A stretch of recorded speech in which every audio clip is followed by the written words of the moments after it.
Здравейте, аз се казвам Нуртем Мустафова Ниязиева и съм от България, град Велико Търново.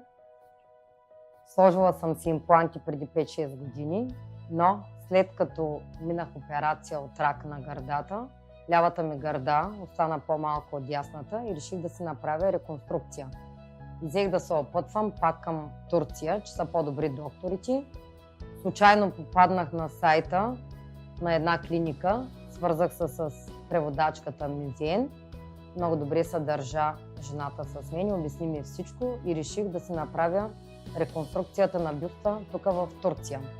Посрещнаха ме хората много добре, настаниха ме, всичко е перфектно и реконструкцията мина много бързо. На гърдата първо се направиха всички изследвания, след което беше операцията на следващия ден и никаква болка нямам.